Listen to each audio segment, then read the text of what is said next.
Hello, brilliant students. How are you? Hope so that you are all fine and spending a great time. Students, this time we are doing for class 9th. Exercise has 6.2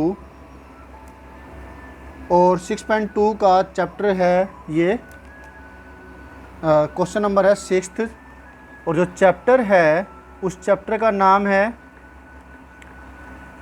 lines and angles. Chapter 6 है ये, इसका question number ये 6 से हम कर रहे हैं। इस क्वेश्चन में क्या है चलिए देखते हैं। इन फिगर 6.33 बुक के अंदर ये फिगर है 6.33, उसमें PQ and RS are two mirrors placed parallel to each other. PQ and RS ये दो मिरर है, दो शीशे मिरर है ये, जो एक दूसरे के पैरेलल है, ये पैरेलल दे रखे है। एक इंसिडेंट रे है, an incident ray AB strikes the mirror PQ at B। एक रे है जो कि इंसिडेंट हो रही है A से B की तरफ, B पर पड़ती है यहाँ पर, मतलब इस मिरर को टकरा रही है, यहाँ पे टकरा करके B पॉइंट पर वहाँ से रिफ्लेक्ट होती है। ठीक है, इस मिरर के ऊपर B पॉइंट पर पड़ती है ये रे, किरण। The reflected ray moves along the path BC and strikes the mirror RS at C। जो यहाँ से रिफ्लेक्ट होने के बाद ये रे वापस क्या करती है, अपनी डायरेक्शन मूव करती है और ये RS जो मिरर है उसके ऊपर पॉइंट C पर पड़ती है एंड अगेन रिफ्लेक्ट्स, और इसके बाद दोबारा से रिफ्लेक्ट होती है CD के along. Prove that AB parallel to CD। हमें प्रूव करना है कि जो ये AB है ये CD के पैरेलल है। ठीक है, आपने देखा होगा कि जैसे कभी आप इससे खेले हो, मिरर से आपने डायरेक्शन दी हो, मतलब जैसे शीशे की हेल्प से आपने कभी किसी दूसरे शीशे के ऊपर धूप की गिराई हो, सूरज की रोशनी गिराई हो, वहाँ से रिफ्लेक्ट होकर के वो किसी और पीछे की तरफ दीवार पे गिरेगी, ऐसा कुछ आपने किया होगा। तो ये बिल्कुल ऐसे ही हो रहा है, यहाँ से जो रोशनी है, सूरज की रोशनी है, धूप है, वो ऐसे पड़ती है इस मिरर के ऊपर, यहाँ से रिफ्लेक्ट होकर के इस पर पड़ती है और यहाँ से रिफ्लेक्ट होकर ऐसे जाती है। क्लियर हुआ? तो अब हमें प्रूव करना है कि ये दोनों के दोनों क्या है, पैरेलल है। ये दोनों पैरेलल आपको गिवन है, इसकी आप हेल्प लेंगे। और इसके अंदर हम फिजिक्स का एक कॉन्सेप्ट है वो भी लेके चलेंगे कि इंसिडेंट रे और रिफ्लेक्टेड रे जो होती है, जो एंगल बनाती है नॉर्मल के साथ, वे दोनों इक्वल होते हैं, एंगल यानी कि angle of incidence equal to angle of reflection. तो इसके ऊपर हम 90 डिग्री एंगल बनाएंगे ये। तो जो ये वाला एंगल है और ये वाला एंगल है, इसे कहेंगे I, इसे कहेंगे R। ठीक है, इसे I1 कह देते हैं, इसे R1 कह देते हैं। तो ये इसके ऊपर भी नॉर्मल ड्रॉ करेंगे ऐसे, और इसे कहेंगे I2 यानी कि इंसिडेंट एंगल 2, और ये नाम देंगे R2। क्लियर हुआ? इसकी मदद से अब हम ये फिजिक्स के रूल से इसको सॉल्व करेंगे और बड़ा ही आसान है। Let us do.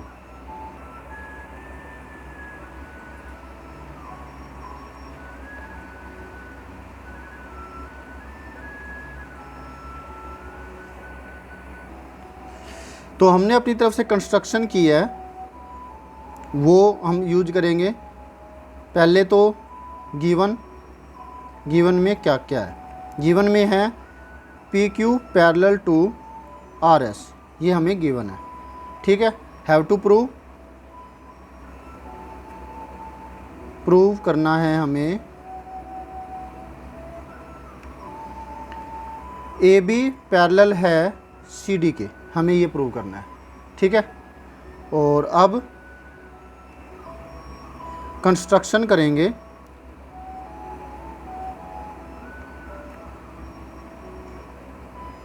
कंस्ट्रक्शन ये होगी कि इसे नाम देते हैं M, इसके नाम देते हैं N। BM perpendicular to PQ and CN perpendicular to RS। हमने ये कंस्ट्रक्शन की है। ठीक है, because of law of reflection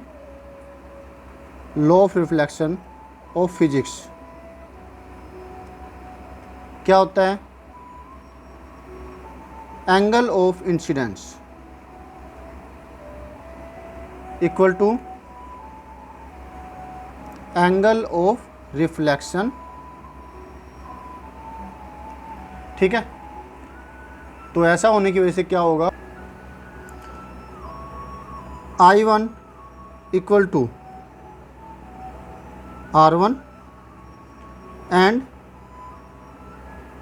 I2 equal to R2, यानी कि ये एंगल इस एंगल के बराबर हो गया, ये एंगल इस एंगल के बराबर हो गया। ठीक है, because perpendicular to the parallel sides are also parallel. Clear है? जो पैरेलल साइड्स पर जो परपेंडिकुलर होंगे वो भी पैरेलल होते हैं। तो इस चीज़ की वजह से क्या होगा, BM और CN ये दोनों क्या हुए, पैरेलल हो गए। BM है वो CN के पैरेलल, और ये हुई incident line because BM parallel to CN and जो BC है is transversal line, transversal line segment कह लीजिए, लाइन कह लीजिए। ठीक है, तो जिसकी वजह से क्या होगा, जो R1 है वो I2 के बराबर होगा। ठीक है, R1 बराबर होगा I2 के। क्लियर है? इसे हम नाम दे दें अगर हम 1, लेकिन R1 किसके बराबर है, I1 के, और जो I2 है वो R2 के बराबर है। तो फिर इसकी वजह से क्या होगा, अगर ये दोनों बराबर है तो ये दोनों भी बराबर होंगे। सो I1 बराबर हुआ ये वाला इसके R2 के। इसे नाम देते हैं हम 2 और इसका रीजन लिखेंगे फ्रॉम 1। इसकी वजह से ऐसा हुआ है। ठीक है, अब ऐसा होने के बाद आप इसको क्या करेंगे, ऐड कर देंगे दोनों तरफ। Adding left hand side and right hand side of above statement. जो ये स्टेटमेंट है इसकी लेफ्ट हैंड साइड के साथ लेफ्ट हैंड साइड और राइट हैंड साइड के साथ राइट हैंड साइड जोड़ देंगे। तो क्या होगा, R1 के साथ जुड़ा I1 और I2 के साथ जुड़ा R2। तो ये पूरा एंगल जो है ये बन जाता है ABC, एंगल ABC। ठीक है, और ये दोनों एंगल जुड़ने पर बन जाता है पूरा एंगल ये BCD। But these are alternate interior angles. ठीक है, तो अगर ऑल्टरनेट इंटीरियर एंगल्स इक्वल हो, देखिए ये वाला एंगल इस वाले एंगल के बराबर है और इन दोनों एंगलों के अंदर क्या है, एक लाइन ट्रांसवर्सल है, ये जो दोनों में कॉमन आर्म है। ये आर्म इस एंगल की भी है और जो ये आर्म इस एंगल की भी। जो बाकी जो दो आर्म होगी ऐसे केस में, यानी कि इस एंगल की ये आर्म और इस एंगल की ये आर्म, ये पैरेलल होगी ऑल्टरनेट इंटीरियर एंगल उस प्रॉपर्टी की वजह से। सो